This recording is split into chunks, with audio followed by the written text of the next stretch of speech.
Прывітанне, паважаныя спадары. Сёння, такі самы дзень, як сёння, у 1937 годзе у нас расстралялі 100 чалавек нашай інтэлігенцыі. І от, каб ушанаваць як-то этих людзей, я рашыў прачытаць аповед Васіля Быкова «Жоўты пясочак». Чаму яго, а не твор каго-небудзь з гэтых людзей? Ну, таму што творы чытаюць многія, но трэба і паглядзець сам працэс, насколькі это было мерзотна. Итак, слухайце уважліва. Іх везлі ноччу па цёмных гарадскіх вуліцах, кудысь прэч ад турмы, але ў які бок гораду Аўтух зразумець не мог. У грэтай машыне не было вокнаў, не свяцілася нідзе нават маленькай шчыліны, і ні ўнутры, ні знадворку нічога не было відаць. Аўтух спярша думаў, што трапіў у страхавіты чорны воран, пра якога чуў у турме, і нават раней на вёсцы. Але, мабыць, то быў не чорны воран, бо як ён згледзеў уначы, калі іх вывелі з турмы пад дворак, была гэта машына хоць і вялікая, але не чорная. Нешта кароткае было напісана на яе баку.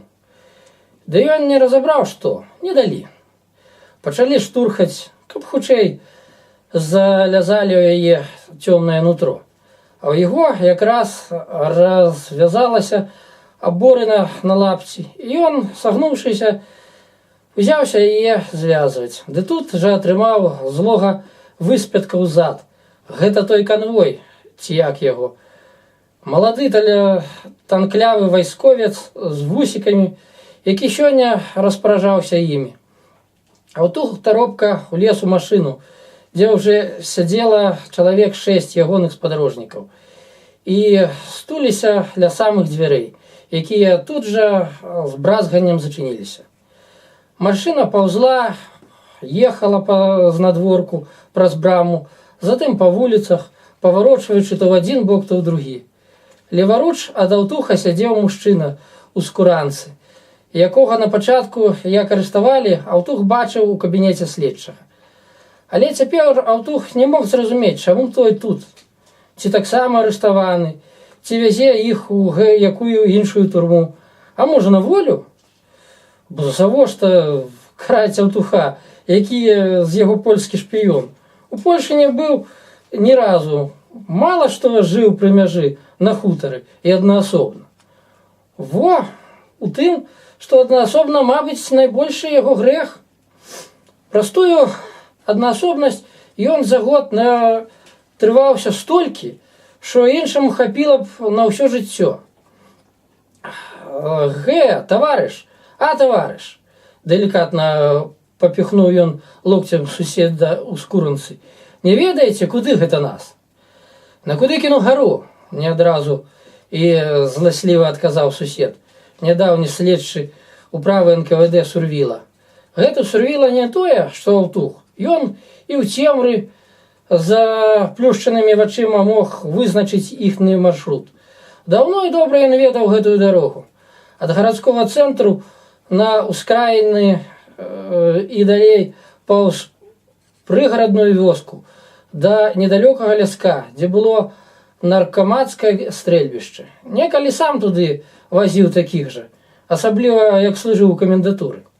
Пасля ўжо, як перавялі ў следчы аддзел, разы два выязджаў на практыкаванне ў стральбе з асабістай зброі, пісталет АТТ.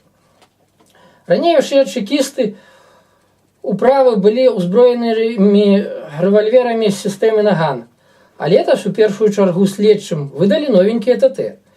Спрытныя такія, пляскатыя пісталеты з чорнымі шчочкамі на рукоятках, з іх і стралялі. Ён тады здаў практыкаванне на добра, а цяпер тыя практыкаванні будуць здаваць іншыя на практыцы, на іхніх патыльцах. Потым, як машыну стала кідаць з боку на бок, Сурвіла зразумеў, што яны выязджалі з гораду. Недзе збоч у цемры туліцца невялікая прыгарадная вёсачка, а іх чакае паваротка ўлева, ад якой да мэты, да апошняй мяжы, лічы, што нішто. Засталося якіх паўгадзіны часу і ўсё. Все назаўжды скончыцца. Тое, што хутка ўсё скончыцца, яго, аднак, не дужа і турбавала. Да таго ён гатовы быў месяц таму. Нават да суда ведаў, яго не памілуюць, стрэльнуць. Бо тое, што яму прад'явілі да абвінавачвання, увогуле было па праўдзе. Дапушчаў і перавышэнне, і незаконныя метады, і біў, і ламаў косці, даваў дрозда. Але ж хіба ён адзін? У іхняй управе так працавалі ўсе, стараліся, не спалі начэй, выбівалі ўсё, што можна было выбіць з арыштаваных. А тыя, праклятыя ворагі, таксама маталі ім нервы, ні за што не хацелі прызнавацца, выкручваліся, ашуквалі следчых. І нават уже падпісаўшы прызнанне, адмаўляліся ад яго на судзе. І ўсё бубнілі сваё. Нічога не ведаем, ні ў чым не вінаватыя, не шкодзілі, не шпіёнілі, нікога не варбавалі. Трэба было выбіць і прызнанне, і сведчанне, прозвішчы, даты, сустрэчы. Часам перабіраў, гэта праўда, але ж на карысць справы не для сябе. Той сёмух сканаў у ягоным кабінеце, што сканаў бяда невялікая, але сканаўшы забраў ўсё з сабою, а на яго была надзея. Як добра далі, пачаў што-нішто паказваць, думалі праз яго раскруціць усю іхнюю арганізацыю. Да таго ішла справа. А ён узяў ды сканаў. Купцова застрэліў з таго новенькага ТТ. Але Купцоў кінуўся на яго з кулакамі. А кулакі ў 2-метровага каваля з прэсавага цэху такія, што 2 ударамі мог увагнаць у падлогу. Добра Сурвіла паспеў прымяніць зброю. Так што, як глядзець, як вінаваціць. Калі строга паводле новай правазаконнасці, дык можа і правільна, ён вінаваты. А калі паводле рэвалюцыйнай, пралетарскай, з жрэстай, ён не дужа і апраўдваўся, прызнаў усё. Але ў глыбіні душы хацелася спадзявацца, што пакараюць не надта. Всё ж не такая ён контра, не польскі шпіён ці беларускі нацыяналіст. Ён жа свой брат, чекіст. Павінны ж на тое зважаць. І цяпер яму крыўдна, што яго зважылі на розніцу паміж ім і сапраўднымі ворагамі народа. Піхнулі ў гэтую машыну з іншымі разам. З гэтымі шпіёнамі і шкоднікамі, нацыяналістам і нават недарэзным буржуям. Кінулі ў адну машыну і яшчэ, глядзі, кінуць у адну яму. Але ж гэта яўны апартунізм, правы ўхіл, ці нават шкодніцтва ў саміх органах. У машыне панавала цішыня. Толькі чуваць было, як ляскаюць колы па бруку. Ды штось паскрыпвае ў куце буды. Асабліва, калі машына трапляе на выбаіну. Гэтак, на куды кіну, кажаце? Не мог чагосьці ўцяміць Аўтух. І зусім апанурыўся ад кепскага прачування. Відаць, тое прачуванне дужа яго гняла. І ў хуткім часе ён зноў заварушыўся ў цемры. Недзе тут, паблізу сядзеў ягоны зямляк. Нават аднавязковец, хоць і ўдвая маладзейшы за яго. З гэткім самым прозвішчам Казёл. Як навучыўся на настаўніка і пачаў пісаць вершы, дык змяніў тое нягеглае прозвішча на лепшае і падпісаўся пад вершам, што часам друкаваліся ў газетах. Фелікс Гром. Праўда, Аўтух верш не чытаў, толькі чуў пра іх ад людзей.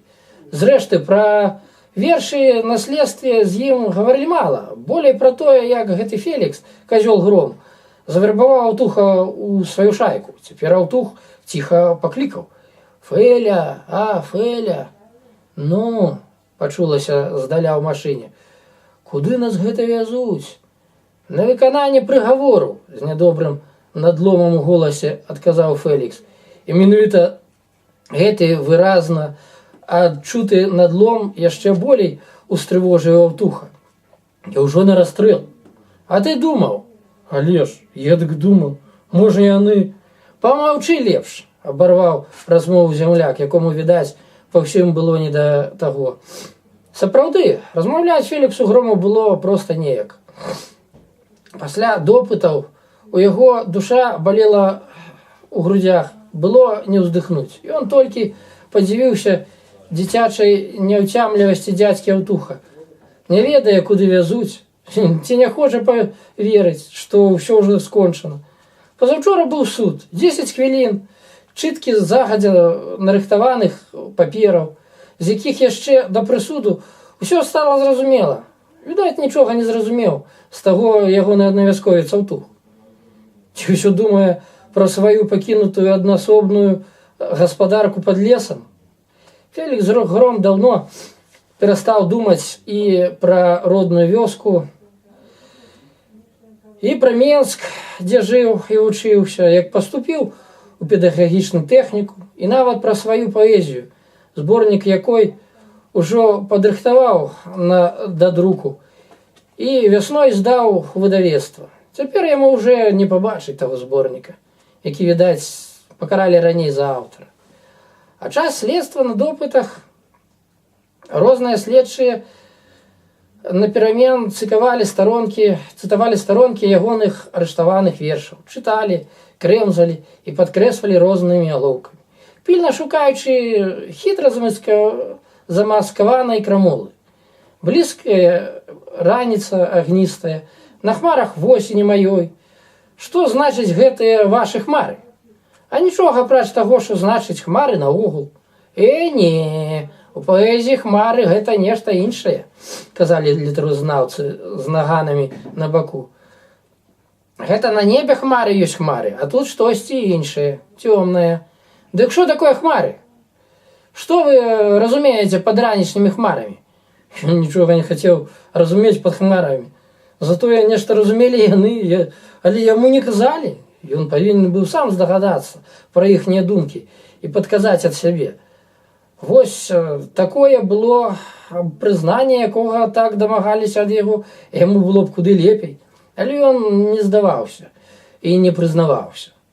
Тады яго білі палкай па нагах, ботам у грудзі, не давалі спаць 3 сутак, а пасля пачалі шыць шпіянаж на карысць Польшы. І прыплялі да яго дзядзька Аўтуха, што жыў за вёскай на хутары і не ўступіў у калгас. А ён з тым Аўтухом па сутнасці і гутарыў усяго адзін раз летась, як прыязджаў з Менску да хворага бацькі. Тады хадзіў пазычаць каня, каб з'ездзіць да доктара. Дзядзька Аўтух каня не даў, сказаў узяць у калгасе, а яму трэба паспець вазіць сена, бо збіралася на дождж. І гаворкі ў іх было якіх, 5 хвілін. І вось цяпер за тыя хвіліны расплата, абодва да вышэйшай меры. Што вы не пасядзеце, усё тузаецесь, як на патэльні, пачулася нездавольная бурката няў тэрмары. Ды каб выглянуць, дзе? Тут жа вёска моя, зялёны луг, адказаў той, што тузаўся. Ты ж гарадскі казаў, адазваўся ад дзвярэй Сурвіла. Пазваў на допыце, паказваў на допыце з Камароўкі. То ж жыў на Камароўцы, як на чыгунцы рабіў. Нарадзіўся в зялёным, да. Во выясняецца, мовіў Сурвіла. А то ўсё рабочы, чыгуначнік. Блытаеце нешта шастак. Нічога не блытаю. Паходжаннем з вёскі, але ж рабочы. Тое трэба ўзяць пад увагу. І партійны. Быў, коротка абвясціў Сурвіла. Рэпліка былога чакіста зачапіла балючую струну у параненай душы рабочага шастака, які загаманіў, як пра што недагаворанае і балючае. Быў і астаюся. Ужо не адмоўлюся, не такі. Перад партіяй я чысты. Машыну моцна трасянула на некай галдобіне. Паэт Фелікс Гром аж войкнуў ад болю ў сярэдзіне. Хтось спераду ў цемры вылаяўся. Падлы! І перад канцом не могуць па-людску. У Бога душу іх маць. А цішай нельга? Зласліва папракнуў Сурвіла. А што цішай? Цішай! Да пашлі вы! Ты хто? Як прозвішча? А табе што? Ты следчы? А хоць бы і так. Зайковскі. Калі следчы, дык, мабыць, запісана ў вашым странным прыгаворы, такую іх маць. Ды не навальвайцеся гэтак, буржуйскі чмур, вызверыўся ён на кагосьці ў цевары. У мяне рука зламаная. Здаровай рукой Зайковскі піхнуў у плечы суседа, які на паваротах меў знак, дужа хіліўся да яго і вярэдзіў зламаную лапатку. Пералом быў нутраны, закрыты, стаўся які тыдзень таму на допыце, калі яго з паўгадзіны ахажвалі два следчыя, малады, танклявы, як гліст, і пажылы, вусаты, з ордэнам на гімнасцёрцы. Дабіваліся падпісаць, што ён польскі шпіён, звязаны з дэфензывай па прозвішчы Млынец. Але Зайковскі не быў лазутчыкам, тым болей млынцом, бо быў звычайным маскоўскі грабежнік, які надумаў ратавацца ад крымінальнага вышуку ў Менску. У Маскве за ім лічылі аж 8 рабункаў, хоць, папраўдзе, грабянуў ён болей, ці не 14. І ўсё неяк выкручваўся, не даваўся ў рукі ні крымінальнаму вышуку, ні ГПУ, ні міліцыі, аж пакуль яго не выдала палюбоўніца Вандзя. Подлая стукачка. Вандзя спярша прыгрэла, а потым прадала. Добра, што ён такі вёрткі і уцёк з міліцыі, замачыўшы аднаго Мільтона і скеміў, што ў Маскве ягоныя справы скончыліся. Трэба рваць кіпці. Тады ён успомніў, што ў Менску некалі пражываў ягоны дзядзька, з якім ён не бачыўся ад самага Непу. Прыехаўшы доўга, шукаў патрэбны яму нумар на некай Заслаўскай вуліцы, а як знайшоў, зразумеў, што даў маху, дзядзька кудысьці вытрахнуўся. У зялёным садком дамку жылі іншыя людзі, якія пра дзядзьку і не чулі, дзе было яго шукаць, і дзе начаваць нават. Пайшоў на вакзал, ведаў жа. Вакзалы не самае лепшае месца для такіх, як ён, валацугаў. Але здорава нахадзіўся за дзень, прытаміўся, якраз лінуў дождж. І ён думаў пасядзець крыху, абсохнуць. Ды не стрываў, заснуў. На вакзале яго і взялі. Проста гэтак з усмешкай 2 Мільтоны папрасілі прайсці. Во і прайшоў свой надта кароткі блытаны шлях ад вакзальнай лавы да лавы падсудных. І цяпер вышэйшая мера. Каб не гэта лапатка, ён бы, вядома, рызыкнуў. Было яшчэ сілы, яшчэ не ўсю яе выбілі на касталомных допытах. Але з такой лапаткай лічы аднарукі, а з адной рукой квіты і кранты. І Зайковскі толькі кусаў вусны ад болю і роспачы, што нічога не мог перайначыць у сваім недарэчным лёсе. Між тым, аблаяны ім буржуйскі чмур Валер'янаў адхіснуўся ад сварлівага суседа і не прамовіў ні слова. Наогул, ён мала зважаў на тое, што рабілася навокал. І звыкла жыў у свеце ўласных думак, адзін у свеце, у які мог не пушчаць нікога, нават у турме. Ні з кепскім, ні з добрым, якое ў гэтым пракляты час магло лёгка ператварыцца ў сваю супрацьлегласць, як і звычайная чалавечая спагада, прыветлівасць, што абарочваліся няшчасцем. Стрыечная сестра Валер'янова, што пасля вайны апынулася ў Кракаве, выпадкам дазналася пра гаротны лёс брата, які зарабляў на хлеб рахункаводам у Менску і гадаваў 2 маленькіх дзяўчатак.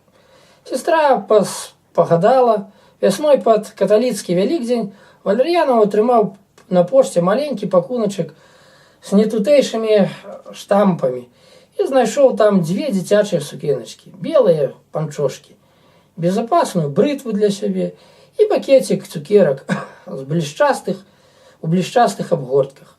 Для ягоных дзяўчатак то была вялікая радасць, ды ён парадаваўся. Найбольш першай за 15 гадоў вестачцы ад сястрычкі гімназісткі, якую думаў назаўжды страціў у 19 годзе, калі яны развіталіся ў Кіеве. Аднак нядоўгаю была тая іх радасць. Не мінула і месяца, як неяк пад ранак у дзверы пастукалі. Жонка Дуся ускочыла з ложка і адразу залямантавала. Яна ўжо прачувала, што гэта такое. Ды і ён здагадваўся. Адразу адчыніў дзверы і ўжо не зачыніў іх. Зачынілі за ім чужыя. Таксама, як і за жонкай, якая білася ў істэрыцы і крычала, і кідалася на кожнага з цэлай зграі чекістаў, што пераварочвалі ў іхнім пакойчыку ўсё да гары дном. Ужо назаўтра тыя сукеначкі і панчошкі сталі на следстве рэчавымі доказамі ягоных шпіёнскіх сувязяў з польскай разведкай. Гэта быў яго 6-ы арышт пасля рэвалюцыі. Ён ужо стаміўся апраўдвацца і на допытах збольшага маўчаў, прымаючы знявагі і пабоі як штось правамернае і заслужанае. Паміж допытамі жыў у роспачных успамінах аб сваім даўнім дарэвалюцыйным, гэткім непадобным на цяперашняе жыцці. Хоць і там было рознае, але была вучоба, вайскавая служба і нават 2 перадваенныя падарожжы у Баварыю і аўстрыйскія Альпы. У Кракаве ён ніколі не быў і не думаў, што гэты незнаёмы горад так трагічна прычыніцца да ягонага лёсу. Часам бывала, калі трохі сціхаў, вэрхал у камеры валер'янаў, маліўся, размаўляў з Богам, прасіў яго не за сябе, за 2 маленькіх дзетак, што засталіся цяпер неведама дзе. Болей яму маліцца не было за каго. Прасіць Бога за жонку, мабыць, не мела сэнсу, ведаючы яе характар, валер'янаў думаў, што па-добраму з ёй не абыдуцца. А на зло яна кідаецца, нібы тыгрыца. Не паглядзіць, хто перад ёй, следчы, канваір, ці нават начальнік турмы. Яна не зважыць ні за чын, ні на сілу. Арыштаваўшы, чекісты павялі яе са связанымі рукамі. З уласнага досведу валер'янаў ведаў, што такія характары ў турме доўга не вытрымліваюць. Або іх забіваюць, або яны самі забіваюць сябе. Страціўшы ў рэвалюцыі першую жонку дваранку, ён ажаніўся з дворнікавай дачкой Дусяй. Думаў, што цяпер прыйшоў іхні час, але памыліўся. Час настаў, відаць, зусім непрыдатны ні для тых, ні для іншых. Не далі жыць з Дусяй, не далі жыць і самой Дусі. Яго засталіся цяпер 2 дзяўчынкі і дашкольніцы, што з імі будзе. Пра тое, што неўзабаве будзе